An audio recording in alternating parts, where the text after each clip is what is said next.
Hola a todos y todas y bienvenidos a un episodio más del podcast de Historia de Costa Rica, aquí en directo desde las instalaciones de Caramba en Sabana Sur, San José, Costa Rica. Yo soy Luis Martínez. Y yo, Gabriel Cerdas. Y hoy tenemos un episodio muy especial en esta serie de personajes importantes de la historia de Costa Rica que consideramos nosotros que tienen que ser reconocidos. Hoy tenemos la oportunidad de hablar de don Fernando Lara Bustamante, a quien vamos a conocer a partir de ahora como el padre de la abolición del ejército. Un personaje súper importante, benemérito de la patria, pero que por el momento histórico en el que estuvo o por otras cosas que veremos más adelante en este podcast, el nombre de él no es tan conocido, tan reconocido y no se le ha dado la importancia que consideramos que se le tiene que dar. Y para poder hablar de esto, hemos decidido traer a un invitado muy especial, a don Fernando Lara Gamboa. Nieto de don Fernando Lara Exacto, Bustamante. Abogado y notario, magistrado suplente de la Sala Constitucional y sobre todo nieto de don Fernando Lara Bustamante y quien ha seguido con la tarea de reivindicar el nombre de su abuelo. Y nada, primero que todo, muchísimas gracias por estar acá, por darnos un poquito de su tiempo y bienvenido al podcast. No, más bien muchísimas gracias, don Luis y don Gabriel, por invitarme. Para mí es un honor estar aquí. Tengo que confesar que en algún momento dado, hace unos meses, mi hija Lucía me decía que, porque yo ya estaba harto de oír música en el carro, y me dice, pero ¿por qué no oís podcast? Y yo ¿qué son podcasts? ¿Verdad? Yo tengo el Spotify, pero no sabía. Entonces me dice, ¿qué te gusta como historia? Y entonces me empezó a buscar y encontró el podcast de ustedes. Y yo los empecé a escuchar y me quedé completamente prendido de él. Me gustó mucho el hecho de que fueran dos personas jóvenes que se interesaran por la historia. Realmente mi admiración y respeto para ustedes. Y desde entonces pues me he vuelto un fan de historia de Costa Rica, ¿verdad? Entonces pues quería agradecerles estar aquí y después de todos estos programas que ya he oído, pues ver que yo también estoy acá, pues para mí es un gran honor. No, el honor es nuestro, más bien muchas gracias y también es importante conocer estos personajes que por una u otra razón han sido lastimosamente olvidados en nuestra historia. Antes de comenzar, como siempre, ya pueden adquirir el juego Historia de Costa Rica. Son 80 cartas, 80 eventos históricos con 80 bonitas ilustraciones para aprender con la familia, con sus amigos. Un juego súper chiva. Ahí en el YouTube, en nuestro Instagram está en el tutorial de cómo jugar. Lo pueden adquirir por medio de Correos de Costa Rica al 8346-5526, 8346-5526. Y de paso, obviamente, esto nos ayuda a seguir creciendo. Y también vamos a saludar a un seguidor del podcast de Historia de Costa Rica muy importante, don Rafael Ángel Acuña Umaña, un señor de 93 años que nos hace el honor de escucharnos, así que más bien nosotros somos los homenajeados. Sí, de que, ¿verdad? Nuestro programa, de nosotros al ser personas tan jóvenes y todo, de que nuestro programa llegue a alguien de 93 años y nos escuche, nos vea por plataformas digitales como estas, de nosotros somos muy honrados, ¿verdad? De tener ese honor. Así que un saludo a Rafael Ángel Acuña Umaña, que es fiel seguidor del podcast de Historia de Costa Rica. Sí, igual, y muchísimas gracias igual a todos los miembros, a todos los que nos apoyan en YouTube. Y bueno, después de los anuncios parroquiales de rigor, vamos a comenzar. Y yo creo que a don Fernando hay que empezar como conociéndolo a él. Cómo era como dónde nace, cómo eran los papás de él. En este caso serían tus bisabuelos, ¿cierto? ¿Cómo y de dónde, pues, si vos, desde lo que conoces, cómo inicia él su temporada educativa, ¿verdad? Porque al final sabemos que fue un gran profesional. De hecho, aquí tenemos varias imágenes, varias cositas de material que iremos agregando, pero entre eso está que él salía en el periódico por lo buen estudiante que era. O sea, empecemos por ahí, digamos. Yo no conozco mucha gente que haya salido en el periódico por lo buen estudiante que era. Así que, bueno, cuéntenos cómo era él.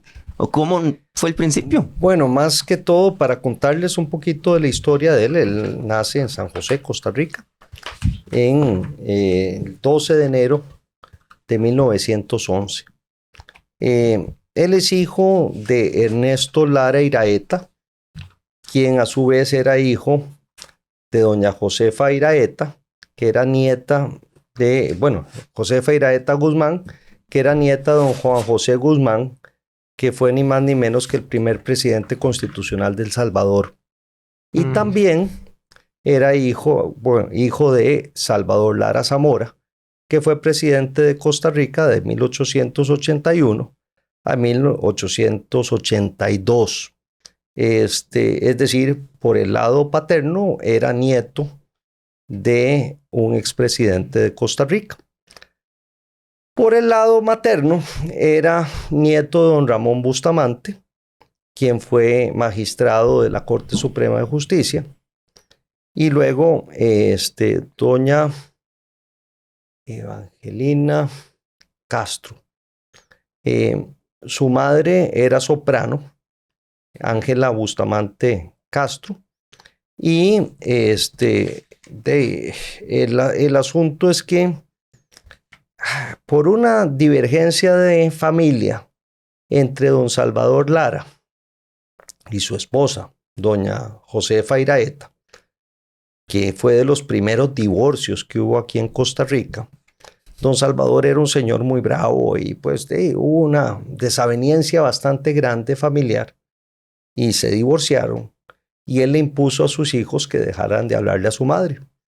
Y entonces Ernesto Lara Iraeta, el papá de Fernando Lara Bustamante, no le hizo caso y lo desheredó.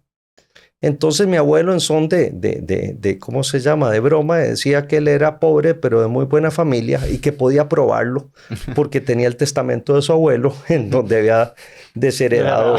Entonces él siempre decía que éramos Lara, pero de los Lara sin plata, y que realmente que habían pruebas de ello.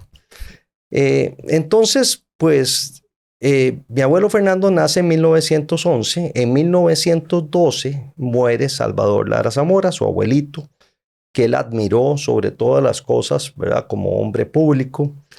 Un detalle interesante: cuando muere Salvador Lara Zamora, estaba de presidente Ricardo Jiménez.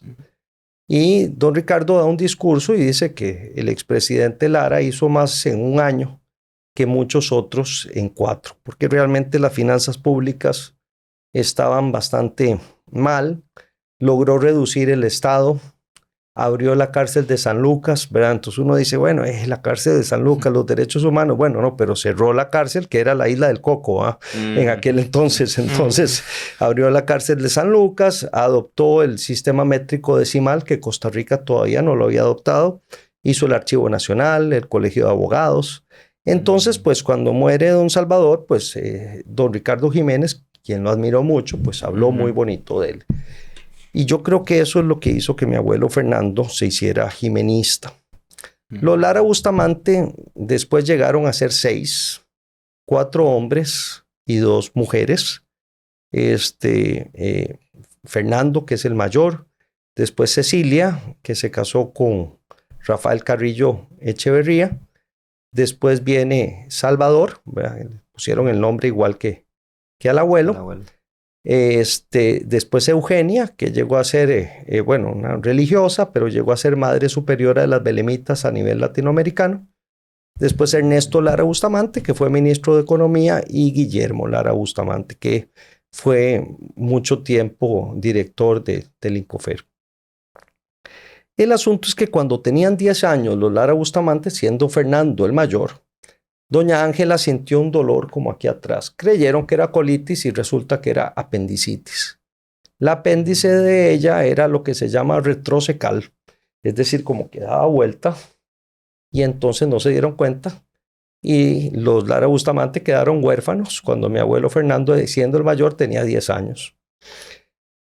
Por el otro lado, don Ernesto, desheredado, ¿verdad? Y además también, pues tenía una enfermedad bastante grave que le impidió hacerse cargo de los muchachos. y terminaron los muchachos repartidos, uno en la casa de don Ramón Bustamante, otro en la casa de unas tías solteras que tenían, y así.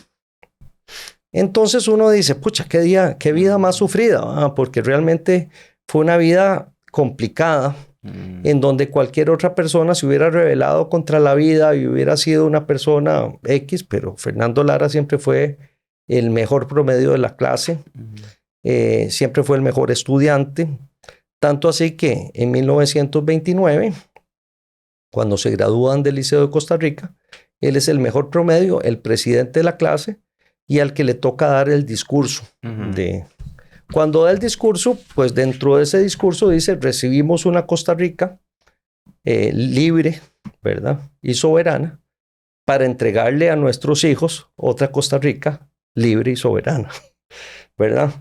Era un chiquillo recién graduado. Luego se casa con Ofelia Calvo Delgado y se lleva a sus hermanos a vivir con él. Porque, bueno, como estaban desperdigados, entonces, claro, la figura de Fernando Lara Bustamante dentro de sus hermanos era como la de un papá. Él empieza muy jovencito a meterse en política, le gustaba mucho. Cuando entra en la Facultad de Derecho, pues es uno de los fundadores de la Asociación de la Facultad de Derecho, que todavía existe. De hecho, él fue secretario de la Facultad de Derecho y es la misma asociación que tiene la Facultad de Derecho de la UCR. Luego se gradúa y, bueno, antes de graduarse, don Ricardo Jiménez lo conoce, llega a conocer a don Ricardo Jiménez. Don Ricardo Jiménez, al haber conocido a su abuelito, como que le hizo gracia que era el nieto de don Salvador, ¿verdad? Cuando muere don Salvador, don Ricardo era presidente por primera vez, pero cuando mi abuelo entra en política era para ya el tercer periodo de don Ricardo, que era para el año 32. Y él fue presidente de la Juventud Jimenista, y tan así que lo nombran agente principal de policía, que es un puesto que no existe ahorita, pero que en ese entonces era bastante importante. Y él, pues, era una persona bastante activa, presentaba iniciativas, que esto y que lo otro. Y luego, cuando queda León Cortés en el 36, lo nombran como oficial mayor de la Secretaría de Educación. En aquel entonces no habían viceministros, y los ministros se llamaban secretarios. Entonces, el oficial mayor de la Secretaría de Educación era el equivalente a un viceministro de Educación. Luego, en el año 40, de chiquillos, pues hay un montón de anécdotas de ellos, ¿verdad? Pero en el año 40, don Ricardo Jiménez intenta volver a ser presidente por cuarta vez. Y obviamente, como él era tan cercano a don Ricardo Jiménez, pues lo apoyó en eso. Y por eso no apoyó a Calderón Guardia. Se habló de Fernando Lara como un posible diputado para el 40, pero como por esa razón él no apoyó a Calderón Guardia. Luego viene el 42. En aquel entonces se elegían los diputados, la mitad de los diputados cada 2 años. Por 4 años, y él hace un partido político que se llama el Partido Político Demócrata. Y se podría decir que ese es el punto de partida de la vida más conocida en política. Si quieres mostramos la papeleta, es una papeleta original. Es una papeleta de hace 80 años. ¿Verdad? Literal. Sí. Y tiene curiosidades, ¿verdad? Nos comentaban, por ejemplo, que si ustedes notan, pues ahora nosotros firmamos con un crayón bastante peculiar. Se firmaba con el dedo hace unos años, ¿verdad? Con la huella dactilar, todavía tal. Pero en ese tiempo era con un sello, ¿cómo se llama? Postal, Un timbre. Entonces, y aquí está el nombre correcto en el Partido Demócrata. Segundo puesto, don Fernando Lara Bustamante por diputados por San José. Déjenos en los comentarios si quieren que vuelva las elecciones con timbres. Y con O ese seguimos tamaño. con Claro, el crayón. el problema es que ahora con 30 partidos está un poco complicado este formato, ¿verdad? Tendría que ser una hoja como, Sí. como si fuera el Figueroa, pero... Pero sí, bueno, aquí sale también el Partido Bloque de Obreros y Campesinos, Manuel Mora encabezando, y el Partido Republicano Nacional con Rafael Calderón Muñoz, que era el padre de Calderón Guardia. Una reliquia. Sí, definitivamente. No, eso fue una quijotada de ellos. Chiquillos jóvenes que dicen vamos a hacer un partido político. De hecho, hay varias publicaciones que se hicieron en los periódicos del momento ridiculizándolos, ¿verdad? Y entonces le ponían nombres de bebés a mi abuelo Fernando y a don Eladio Trejos, de cuerpo de bebés, perdón. Tenía 31 años, más o Sí, menos. pero entonces los veían como muy chiquillos, Sí, como sí. esto y que el otro, y todo el mundo decía no van a sacar nada. Y 15 días antes de las elecciones, don León Cortés dice en la prensa que él va a votar para diputados por el Partido Demócrata. Y eso le pega un empujón tan grande al partido que logran sacar 2 diputados, Fernando Lara y Eladio Trejos Flores. Y entonces ahí empieza la vida política de él. Obviamente, él era un diputado de oposición porque no era del Partido Republicano. Y pues empieza a ser un diputado de oposición muy, muy beligerante. Sin embargo, la gente que lo conoció dice que siempre fue una persona muy respetuosa, que nunca se le fue al cuerpo a la gente, sino que luchaba por las ideas, combatía las ideas, decía, esta idea no me gusta, esta idea sí me gusta, por esto y esto y esto, pero no era una persona que se iba al cuerpo. Entonces se ganó el respeto de la gente rápidamente y pues como... De hecho, veo por aquí que incluso él también en prensa defiende el derecho al voto de la mujer. Vea qué interesante, no solo lo defiende, él presentó un proyecto de ley en la Asamblea Legislativa para darle el voto a la mujer. ¿Hablamos de qué año? Como en el 40 y... ¿Qué puede ser? Despuésito de esto. 46. 27 de octubre del 46. Ajá, y él lo presenta, solo saca 14 diputados, solo lo apoyan 14 diputados. Yo creo que en parte él lo hace por haber perdido a su madre. Yo no sé si usted puede ver ahí en el documento unas páginas antes, donde está con puño y letra de mi abuelito, a la par de la foto de su mamá, más adelante. ¿Más vez. acá? No, más para atrás. Otro. Ajá. En donde dice, ahí, en donde dice mi madre adorada, que esto y que el otro. Entonces, pues él tenía como que valoraba mucho a la mujer, precisamente, posiblemente por recordar a su madre. Y él presenta este proyecto para darle el voto femenino, el voto de la mujer. Y no llega a nada. O sea, pues eso es un antecedente, pero se dice, muchos de los expertos que se han metido a estudiar el tema dicen que definitivamente fue un antecedente esencial para que ya la constituyente incluyera el voto femenino. Él fue un diputado que presentó muchos proyectos de ley, presentó un montón de cosas y tan así que se reeligió para la legislatura del 46 al 52. Sí, 40, no. No, el 48. No, de 46 al 50. Ok, entonces como eran 4 años, es 42, 46, 46, 50. Pasó la guerra civil y... Claro, viene el rompimiento del orden constitucional y ya. Entonces, claro, ya cuando él entra en el 46 ya era 2 veces diputado. Y estando ahí, él presenta también un proyecto de ley en el 47 para quitarle el presupuesto nacional al ejército de Costa Rica. Y en ese entonces, pues era como eliminar el ejército, pero vía presupuestaria. Si el ejército no tiene presupuesto, se termina. Y se presenta esa moción. Obviamente, el gobierno de Picado no se deja y la moción no prospera. Ahora, antes de cámaras, me decían que a qué puedo yo atribuir, y es una cuestión que estoy atribuyéndolo yo, porque ya no se le puede preguntar a mi abuelito que por qué él tenía esa posición con respecto al ejército. Yo creo que por su cercanía con Ricardo Jiménez. Don Ricardo Jiménez fue un presidente meramente civilista, no creía en los ejércitos. De hecho, él quita todos los títulos de excelentísimo, honorable, ¿cómo es? Todos estos títulos que se le ponían a los funcionarios públicos. Reduce muchísimo el ejército. De hecho, un símbolo, bueno, un acto muy parecido al del Bellavista pasa en el gobierno de don Ricardo Jiménez, cuando don Ricardo Jiménez agarra el cuartel general del ejército y se lo pasa a la Secretaría de Educación para que hagan la escuela Juan Rafael Mora. Es decir, estás donando el edificio del ejército para hacer una escuela, ¿va?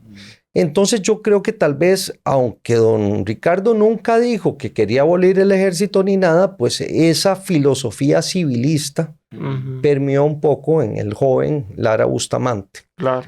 Quien en ese entonces pues se le ocurre hacer eso. Aquí hay una foto muy curiosa. Cuando fallece don León Cortés, creo que fue en el 45. El cual pidió que su corazón fuese depositado. Ahorita no preciso si fue en la catedral o... Creo que fue en la catedral. Estoy seguro ¿verdad? que es en la catedral. Entonces aquí sale Si hay alguna don Fernando. Que nos lo confirmen los a la par de este señor que no sé quién... Don Otto Cortés. Don Otto Cortés. El hijo de Cortés Castro. Con... no sé si ahí se ve, pero con una caja, parece como una caja de regalo, de hecho tiene como un moño y todo. Ahí va el corazón de León Cortés. Entonces me pareció muy, muy curioso porque sí, su abuelo estuvo prácticamente en la vida política. Más bien, don Gabriel, qué dicha que usted toque ese tema, porque a mí se me había ido, ¿verdad? Él queda de diputado del 42 al 46, pero eran estos, elecciones de medio periodo. ¿Qué es lo que pasa en el 44? Que es justo en el centro de este periodo de diputados. Presidenciales. Las presidenciales. Ok, León Cortés en ese momento ya no tenía partido político, porque el partido político de León Cortés que lo llevó a la presidencia era el Partido Político Republicano, que en ese entonces estaba en manos de don Rafael Ángel Calderón Guardia y estaba lanzando como candidato a presidente a don Teodoro Picado Michalski, ¿verdad? Entonces, para tratar de disputarle la presidencia a don Teodoro Picado Michalski, León Cortés se lanza, pero se lanza por el Partido Demócrata, que era ese partidito que se había hecho 2 años antes con chiquillos, ¿verdad? Que hablaban a la salida de la iglesia, que esto y que el otro, voten por mí. Y que don León le había dado el empujón 15 días antes diciendo yo voy a votar por el Demócrata. Él después se lanza en el 44 por el Demócrata. Y hay gente que decía en ese entonces que se hizo un fraude electoral. Hoy en día no sabemos qué fue lo que pasó, pero sí se decía que hubo fraude electoral. Igual que en el 48 hubo gente que se quiso levantar. Y ahí es donde don León Cortés recuerda las palabras de don Alberto Echandi Montero, el papá de don Mario Echandi, en donde dice, suave, un momentito, vale más la gota de sangre de un costarricense que la presidencia de la República. Y entonces, pues, siguió normal y corrientemente, entra don Teodoro Picado a la presidencia y después, 2 años después, se reelige Fernando Lara Bustamante como diputado.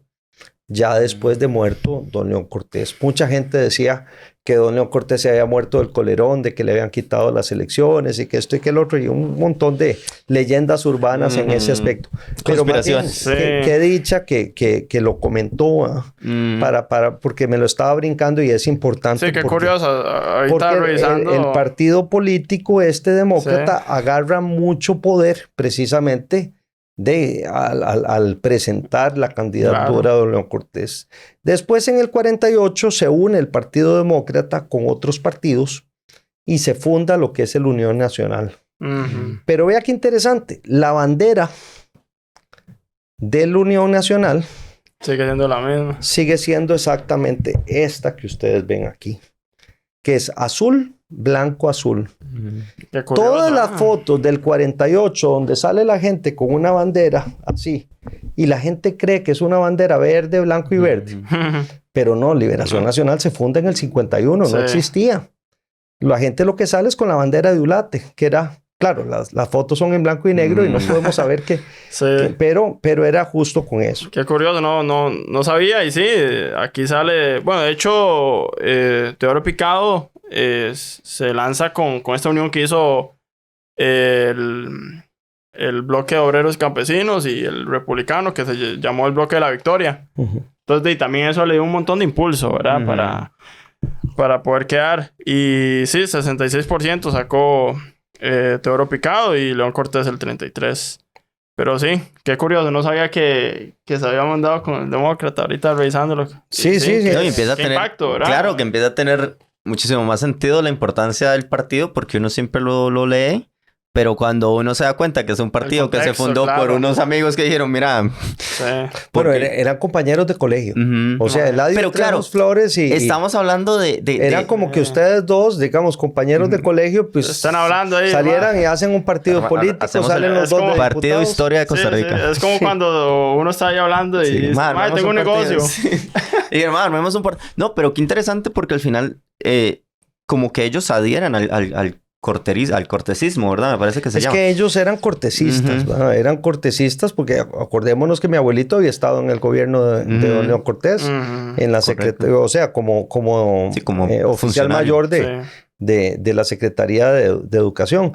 Entonces, pues en el 48, cuando se da todo el rompimiento constitucional y la anulación de las elecciones y todo, mi abuelo Fernando tuvo un papel muy protagónico. De hecho, los historiadores dicen que fue de los diputados de oposición más feroces, ¿verdad? Con respecto al gobierno, ¿no?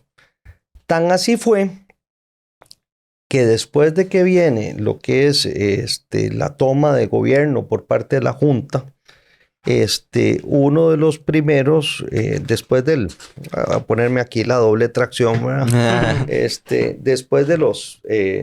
que termina la revolución del 48 y todo, hay un acuerdo que se llama el acuerdo entre Otilio Ulate y José Figueres Ferrer, en donde algunas de las cosas es que se comprometen a que la Junta va a gobernar por 18 meses, pero también se comprometen a que van a hacer una comisión de notables para que hagan un proyecto de constitución y van a llamar a una constituyente para que esta constituyente apruebe ese proyecto de constitución. Entonces, como bien dijimos, don Fernando Lara no pudo terminar su periodo de diputado, pero entonces la Junta nombra este grupo de gente, 1, 2, 3, 4, 5, 6, 7, 8, que eran 9 personas, inicialmente eran 10 y después le quitaron una, y nombró a Fernando Bolio Sancho, que era el papá de Fernando Bolio Jiménez, el abuelito de don Fabián Bolio, Fernando Baudrit Solera, Manuel Antonio González Serrán, que era hijo de don Cleto González Víquez, ¿verdad? Fernando Lara Bustamante, Rafael Carrillo Echeverría, Fernando Funiera Acuña, Rodrigo Facio Brenes, Eloy Morúa Carrillo, ¿verdad? Don Rodrigo Facio Brenes, el de la UCR, ¿verdad? Y don Abelardo Bonilla Valdares. Vea la calidad de gente de esta comisión que iba a redactar un proyecto de constitución nueva. De hecho, le decían la comisión de los Fernandos, porque si usted se da cuenta, hay 1, 2, 3, 4 Fernandos en una comisión de ¿cómo se llama? De 9, ¿verdad? Entonces ellos hicieron un proyecto de constitución. Y en ese proyecto de constitución era un proyecto de constitución muy de avanzada, muy progresista, que inclusive mucha gente dice que pues es una constitución, cuidado, que mejor que la que tenemos ahora. Y ellos, después de que terminan ese proyecto de constitución, se lo entregan a la Junta Fundadora de la Segunda República para que ellos lo pasen a la constituyente.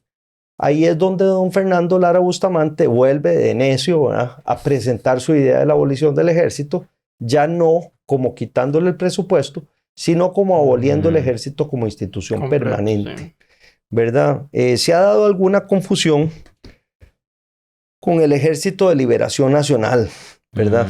Y de ahí son dos cosas distintas, ¿verdad? Una cosa es el Ejército de Liberación Nacional, que es un ejército voluntario que se armó en un momento dado con un fin específico, que era deponer el gobierno. y pues que posiblemente en el momento en que llegara a tener ese fin, pues se iba a terminar su objetivo. Y otra cosa es un ejército como institución permanente. Entonces, aunque la palabra ejército está en los dos, son dos cosas completamente distintas. Y yo hago la similitud de que puede ser como la diferencia entre un león felino, que todos conocemos que es un león felino, ¿verdad? Todo el Rey León, ¿verdad? Con su... Y después un león marino, que es más parecido como una morsa. Sí. Son dos animales completamente distintos que tienen el mismo nombre, o como decir que es igual a una manzana californiana a una manzana de agua. Son frutas completamente distintas. Entonces, el Ejército de Liberación Nacional es completamente otra cosa que lo que es el Ejército Nacional como institución permanente. Entonces, bueno, él presenta una moción que yo se las pasé a ustedes, en donde él logra que sus otros 8 compañeros incluyan un artículo que dice... Eso es en el proyecto. En el proyecto. Antes de ser entregado. Antes de ser entregado. Que dice, para la vigilancia y conservación del orden público, el Estado contará con fuerzas de policía necesarias, pero queda proscrito el ejército como institución permanente. Por convenio internacional o en casos de emergencia podrá organizarse fuerzas militares. Estas fuerzas, lo mismo que las de policía, estarán siempre sujetas al poder civil y no podrán deliberar ni hacer manifestaciones o declaraciones públicas, individuales o colectivas. Ok, esto fue lo que presentó mi abuelo Fernando. Vean lo que aprobó la comisión, esta comisión de 9. Le dio vuelta, o sea, más que todo, lo que estaba al final en el de mi abuelo lo pone al principio y lo que está al principio lo pone al final. Queda proscrito el ejército como institución permanente. Ahora, para la vigilancia y conservación del orden público, el Estado contará con fuerzas de policía necesarias. Solo por convenio continental o para la defensa nacional podrán organizarse fuerzas militares. Estas fuerzas militares, lo mismo que las de policía, estarán siempre sujetas al poder civil y no podrán deliberar ni hacer manifestaciones o declaraciones en forma individual ni colectiva. Al ministro del ramo corresponde explicar públicamente sus actos y los de sus subalternos. Esto es igual que el artículo 12 que tenemos ahorita en la Constitución. Lo pasó por ChatGPT nada más y le dijo, me lo parafrasea. Lo pasó por ChatGPT y le dijo, me lo parafrasea y lo parafrasea. Mejóreme la redacción, ¿verdad? Pero vean qué interesante. En el preámbulo, cuando le mandan la nota a la Junta presidida por don Pepe, y estaba don Daniel Oduber, don Chicolich, dentro de los principios generales, la comisión le dice a la Junta, y anotamos también la abolición del ejército como institución permanente, que vamos a justificar. Es decir, están justificando por qué están poniendo la abolición del ejército dentro del proyecto. Es decir, están diciendo, esto es idea nuestra y lo estamos poniendo aquí, vamos a justificar por qué. Dice, en nuestra opinión, proscrita la guerra como un instrumento de política nacional e internacional, como lo está, y aceptado por todos los países del continente el arbitraje obligatorio para solucionar los conflictos internacionales, careciendo felizmente Costa Rica de toda tradición militar y observando los daños graves que el militarismo ha producido en casi todos nuestros países, sin ningún beneficio compensatorio, hemos pensado que no existe razón alguna para mantener un ejército. Y eso está en el preámbulo y en la explicación, la justificación de motivos que le da la comisión a la Junta.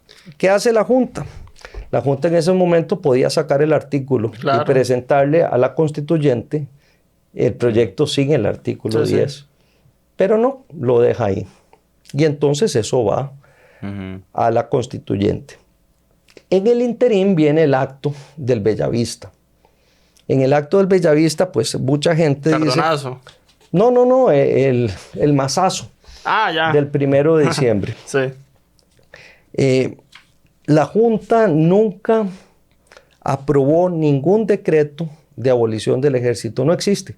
Si usted quiere, puede revisar todos los decretos de la Junta y no existe ningún decreto de abolición del ejército. Lo que hay es un decreto de donación del cuartel Bellavista hacia la UCR. Es un acto parecido al que hizo en su momento don Ricardo Jiménez con el cuartel general. Pero en ningún momento dice que está aboliendo ningún ejército. Nada más le dan el mazazo y dicen, bueno, hasta aquí termina el Ejército de Liberación Nacional. Claro, entendiendo que es el Ejército de Liberación Nacional, y luego le pasa a la UCR el cuartel Bellavista para que se haga ahí un museo. Eso no impedía que después el ejército hiciera otro edificio en algún otro lado o le metiera más presupuesto al ejército. Es decir, el ejército seguía existiendo en la constitución política. Es decir, el nacimiento de la abolición del ejército, que nosotros le llamamos abolición del ejército, nace aquí en la comisión. Se pasa a la Junta y luego la Junta lo pasa a la constituyente. ¿Qué pasa en la constituyente? Porque eso fue el 1 de diciembre del 48. Ajá. Ahí ni siquiera todavía estaba la constituyente. Sí. No, pero ya la comisión ya había hecho el proyecto. Claro. Sí. Eso estaba de antes. Sí, claro. Porque sí, esto fue casi después del 48, que fue como en abril, una cosa así. Sí.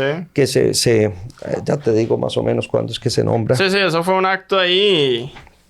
Fue como que quedó en el centro. Qué interesante, sí, porque lo que se hace es pasar el edificio a la UCR. Y entonces... No tenía... esto que nos leías de... como ellos justifican, lo envían el 25 de mayo del 48. O sea, un mes después de que termina el conflicto. Pero yo creo que la justificación más bien fue posterior. El 25 de mayo es como el nombramiento de ellos, ¿va? En la nota dirigida en la Junta, en su página 2, la comisión redactora, designada por el gobierno de facto, mediante el decreto de 25 de mayo de 1948, comentó el proyecto... el 25 de mayo es que lo nombraron. Correcto, la fecha del decreto. Bueno, sí, un mes después ya les dicen, necesitamos empiecen a hacer la Constitución. Empiecen a hacer la Constitución. Entonces, bueno, después vienen las elecciones de la Constituyente. Y ojo, ahí está el Partido Unión Nacional, que era el de Ulate, el Partido Constitucional, que era un partido cartaginés más local, el Partido Socialdemócrata, que era el partido que después se convirtió en Liberación Nacional, Partido Confraternidad Nacional, Acción Cívica, Movimiento Republicano Popular y Partido Liberal. Esos son los que concursan para nombrar diputados constituyentes. Y 33 llegan a ser de la Unión Nacional. 5 del Constitucional, solo 3 del Partido Socialdemócrata, que era el partido de los liberacionistas, ¿verdad? Y luego 1 de Confraternidad Nacional. Y la Unión era el de don Otilio Ulate. Y el que era al que pertenecía mi abuelo Fernando. Cuando esta constituyente, ojo, tenemos que tener en cuenta que el Partido Demócrata o el Partido Unión Nacional eran conservadores y querían volver al liberalismo. Cuando les llegan este proyecto que es de avanzada y que es muy socialista, todo el mundo se le para el pelo y dice, es un proyecto de constitución comunista, votémoslo. Y lo terminaron tirando en cualquier, ¿cómo se llama? Basurero, por decir así. Y dicen, agarremos la constitución de 1871 y le vamos haciendo cambios. Y entonces los 3 diputados, socialdemócratas, que eran los 3 diputados como más afines a don Pepe, y sus 2 suplentes empiezan a meter mociones y meter cosas poquito a poquito a la constituyente. Y así se va haciendo la Constitución. Resulta que cuando pasa eso y la abolición del ejército ya se ve completamente frustrada, según don Rodolfo Piz Escalante y según don Fernando Gayer Esquivel, un gran jurista costarricense, sobrino de un constituyente, don Ricardo Esquivel, dice que Fernando Lara le habló a todos y cada uno de los constituyentes de la época y les habló de la importancia de volver a meter la abolición del ejército en la Constitución. A uno de ellos fue a don Ricardo Esquivel. Y entonces, don Ricardo Esquivel Don Juan Trejos Quirós, el papá de José Joaquín Trejos, quien posteriormente fue presidente, y don Enrique Montiel, un diputado de Guanacaste, presentan esa moción para volver a meter este artículo 10 en la Constitución. Los tres eran diputados de la Unión Nacional. Y pues según lo que dice don Fernando Gayer, fue a gestión de Fernando Lara, que no era constituyente, pero les piden, hey gente, vuelvan a meter esto es bueno para el país. Y se logra incluir, tiene una votación unánime, y después el 8 de noviembre del 49 pasamos a ser un país sin ejército. Y yo digo el 8 de noviembre del 49 porque hasta ese día es que pasamos a no tener ejército. Yo siempre he dicho que si bien es cierto se le ocurrió a mi abuelo qué hubiera pasado si los otros 8 miembros no lo aceptan. Hubiera quedado como una idea romántica que no llega a nada. Pero entonces aquí hay los 8 miembros de la comisión, los miembros de la Junta Fundadora de la Segunda República que lo pasan a la Constituyente, los 45 diputados de la Constituyente y tantos suplentes.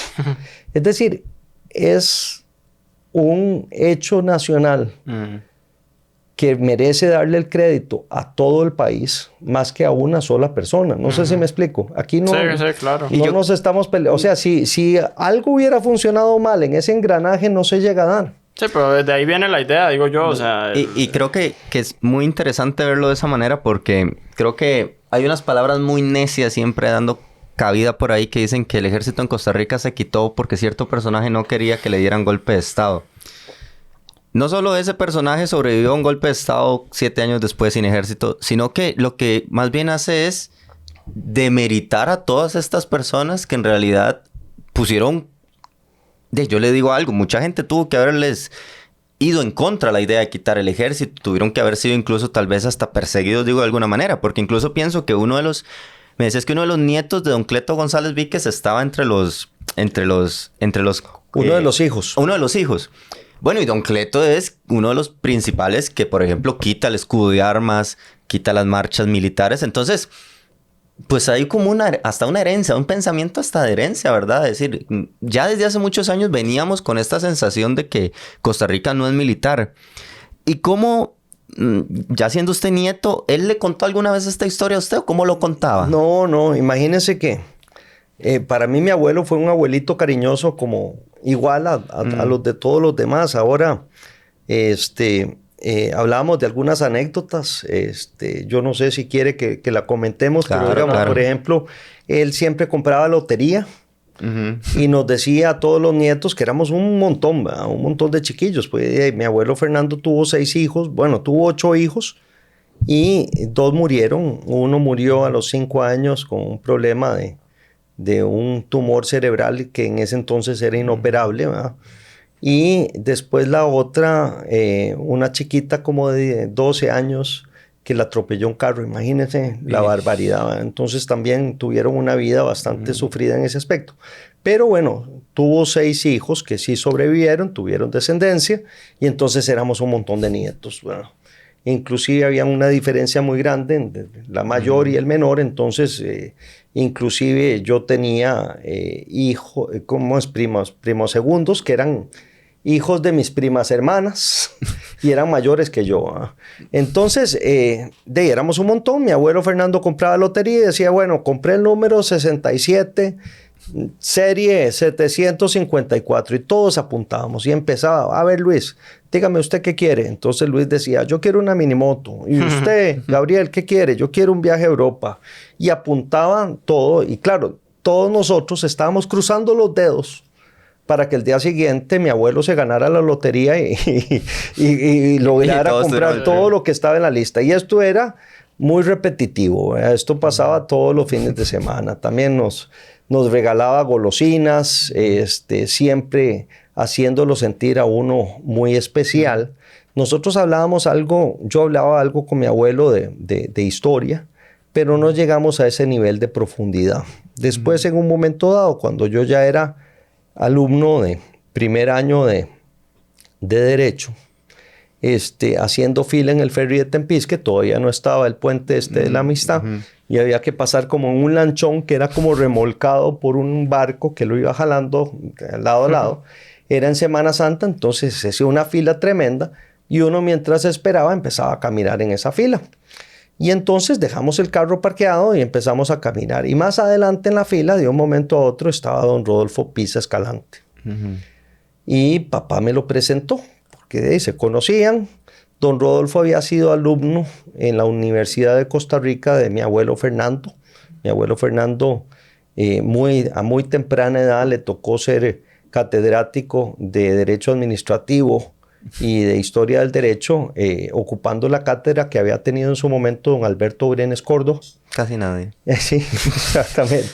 Y entonces don Rodolfo le tenía gran admiración a mi abuelo Fernando. Cuando yo me presento y le digo, mucho gusto, Fernando Lara, me dice, cuídese, hombre.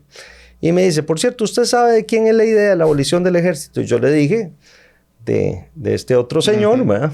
Y me pegó una regañada de padre y señor mío y me dice, no, la idea fue de su abuelo Fernando. Y ya me explicó un poco el asunto, me hizo una cita en su oficina y me dio un montón de documentos que él había recopilado.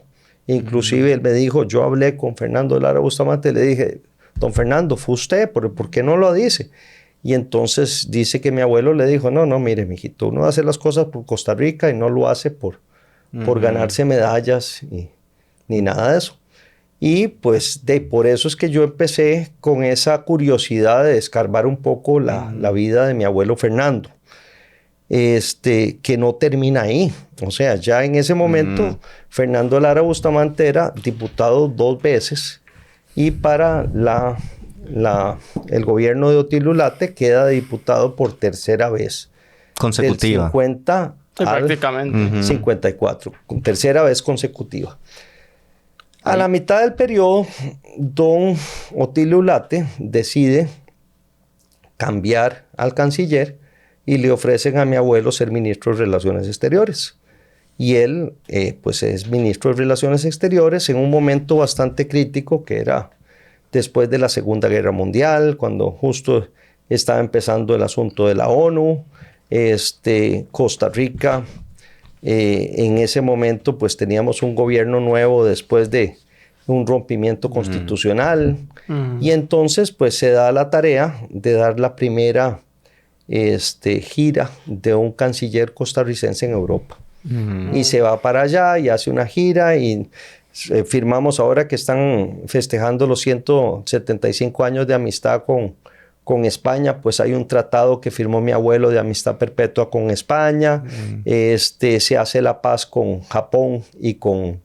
Qué curioso eso. Eso quería Alemania. mencionar porque hace poco tuvimos, que pueden buscarlo ahí en un episodio anterior, a doña Gertrude Peters hablando sobre esta época del 40 al 44, los campos de internamiento y todo esto en la época de la Segunda Guerra Mundial. La declaración de guerra. Pero como que nunca se dice, ok, ¿qué pasó después, verdad? Y aquí es donde aparece la figura de su abuelo, que es el canciller encargado de ir a negociar esa paz, ¿verdad? Porque sea como sea. Sí, seguíamos se negoció guerra. y se firmó. Sí, seguíamos bueno, de hecho creo que esa guerra nunca la terminamos, nunca se cortó. No, de ahí. No, se hizo la paz, pero parece que estaba amarrada con con Alemania, estaba amarrada en la ley del inquilinato, entonces durante mucho tiempo no se podía, derogar esa ley en donde se declaró la guerra porque estaba amarrada con la ley del inquilinato, pero estábamos en guerra y al mismo tiempo también se había firmado la paz, ¿verdad? Era raro. Era raro, pero bueno, lo que se hizo fue que en la práctica se firmaron los acuerdos de paz,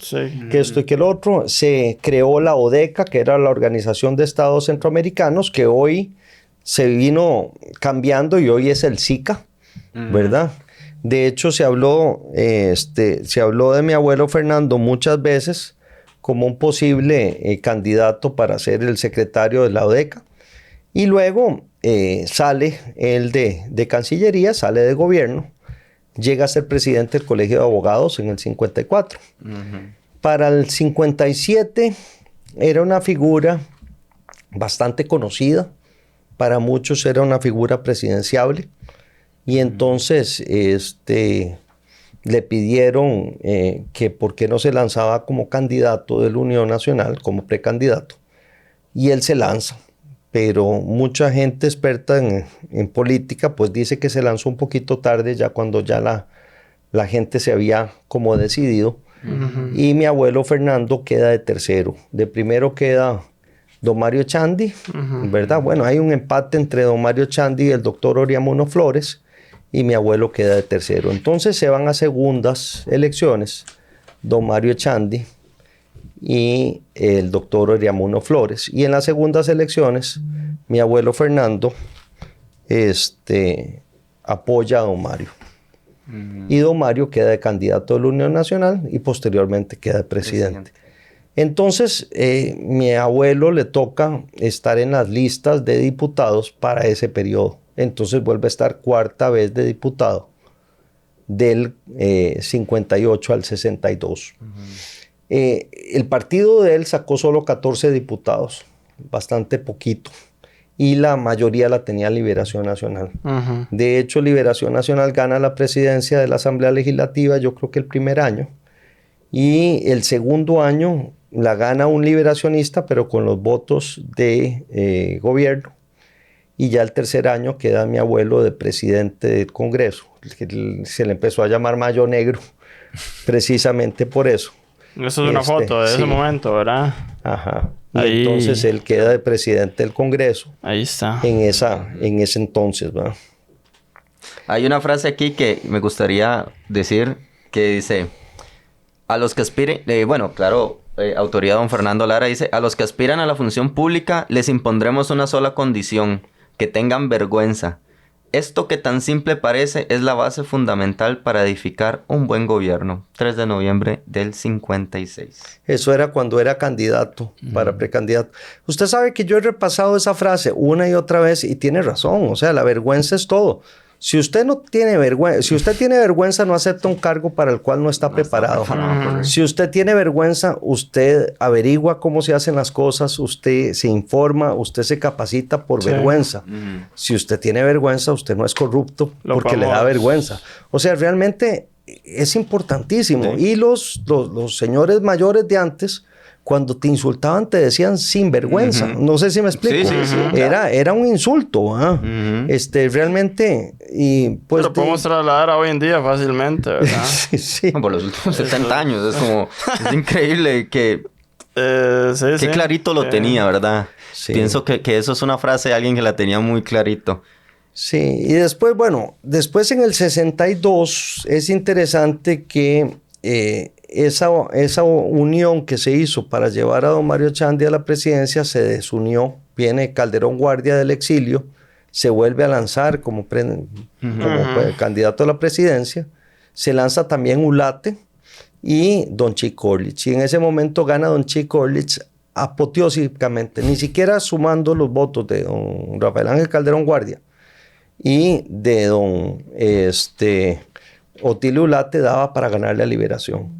Y entonces esos son 4 años que pasan en donde ellos no están en el gobierno. Después se vienen y se ponen de acuerdo para nombrar un candidato nuevo. Y se ponen de acuerdo don Rafael Ángel Calderón Guardia y Otilio Ulate, que eran contrarios políticos, eran enemigos políticos, inclusive. Y yo creo que eso refleja mucho la forma de ser del costarricense, en donde nosotros, por el bien de Costa Rica, inclusive hasta en enemigos, pues llegan a conciliar y llegan a buscar acuerdos. Y en aquel entonces dicen que ni siquiera se hablaron nunca personalmente, sino que se hablaban por terceras personas. Sí. Digamos, por ejemplo, en lugar de don Otilio Ulate, quien hablaba y negociaba era mi abuelo Fernando y el doctor Vega, que después llegó a ser vicepresidente de la República, y por don Rafael Ángel Calderón Guardia hablaba su hermano Francisco Calderón Guardia. Y así fue como se ponen de acuerdo para nombrar a don José Joaquín Trejos. Dentro de la negociación estaba que los diputados iban a venir uno calderonista, uno latista, uno calderonista y uno latista, así como en Mariposa. Y mi abuelo Fernando queda como 5ª vez de diputado en el 66. Quinta vez diputado. Quinta vez de diputado. En ese momento, don José Joaquín Trejos le pide que por qué no era canciller de la República nuevamente. Y mi abuelo le dice que sí. Pero don José Joaquín le dice, pero te pido una condición, que no renuncies a la curul. Y dice, ¿por qué no? Porque bueno, si no, se me rompe un poquito el balance entre ulatistas y calderonistas. Y eso no me sirve a mí para negociar dentro de mi grupo. Entonces mi abuelo nunca renunció a la curul y varias veces tuvo que ir a votar como diputado y luego volvió como ministro. Aquí hay una foto con José Joaquín Trejos también y don Fernando. Sí. Una foto muy bonita. No, de hecho... 66 de diciembre. Sí, don José Joaquín siempre habló muy bien de mi abuelo y pues ahí le tocó cosas interesantes. Por ejemplo, la famosa guerra del fútbol, ¿verdad? Entre Honduras y Salvador, ¿verdad? Que le llamaban guerra del fútbol porque se desencadenó justo después de un partido de fútbol entre las elecciones, pero obviamente no era por esa razón que desencadenó la guerra, pero realmente tuvo un papel bastante protagónico presentando lo que era una propuesta de paz entre Honduras y Salvador. Y luego la cereza del pastel es que logró traer aquí a Costa Rica que se celebrara aquí la Conferencia Especializada Interamericana de Derechos Humanos. Y entonces se trajo aquí todos los representantes de la OEA para hacer esa Conferencia Interamericana de Derechos Humanos que se dio en noviembre del 69 y tuvo su lugar en el Teatro Nacional. Y la Cancillería, por ser nosotros país sede, nos tocó primero que todo presidir eso, y le tocó presidir a mi abuelo en su función de canciller, y también la redacción de la Convención Interamericana de Derechos Humanos se hizo aquí en Costa Rica. Digamos, cuando usted es el país sede, como que te toca redactarlo y que esto y que el otro, y pues sí, la gente va poniendo. Y gratamente aquí en Costa Rica se firma lo que se llamó después el Pacto de San José, que es lo que crea la Corte Interamericana de Derechos Humanos, que después en el gobierno de don Rodrigo Carazo lograron que la sede se tuviera aquí en Costa Rica. Es decir, la jurisprudencia, para los que nos gustan los derechos humanos, la jurisprudencia mundial de derechos humanos ahora es San José y Estrasburgo, por decir así. Estrasburgo, que es la Corte Europea, y San José, que es la Corte Interamericana. Después de eso, pues, Fernando Lara Bustamante se alejó bastante de la política. En un momento dado, pues, se le acercó una gente y le pidió que, por favor, se lanzara como candidato a la vicepresidencia con Barzuna en una elección interna entre Barzuna y Carazo. Y Barzuna perdió por pocos votos, y después de eso, pues mi abuelo no se volvió a meter más en política. Más o menos esa es como la historia de Fernando Lara Bustamante a muy grosso modo. A muy grosso modo. Fallece el 16 de diciembre de 1984 en San José. Y nos decías, fue declarado benemérito de la patria en el 2022. Hijo, déjeme ver, yo creo que es el 2021. Bueno, una vida... Sí, 2021. Una vida totalmente entregada a la política y al país, ¿verdad? Y qué importante el legado, ¿verdad?, que deja don Fernando, y ahora que todos ustedes pueden conocer quién fue Fernando Lara Bustamante.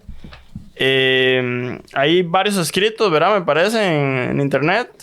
Sí, hay muchos. Si lo buscan en Google, Fernando Lara Bustamante, van a encontrar mucha información. Justo aquí tengo esa info. De igual forma, bueno, Fernando... Entran a Relaciones Exteriores ahí en Google, y si ponen el canciller Lara, casi que de fijo que el primer resultado les va a salir.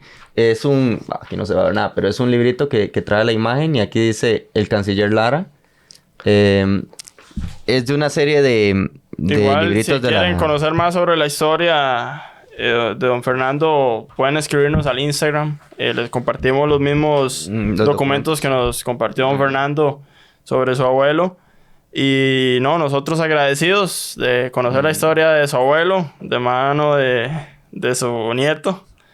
Qué importante, porque también nosotros conocíamos, ¿verdad?, el nombre de don Fernando y que, ¿verdad?, el actor intelectual de la abolición y demás, pero el legado es muy grande, ¿verdad?, la historia también. Y agradecerle nuevamente por habernos compartido toda esta historia. No, más bien muchas gracias.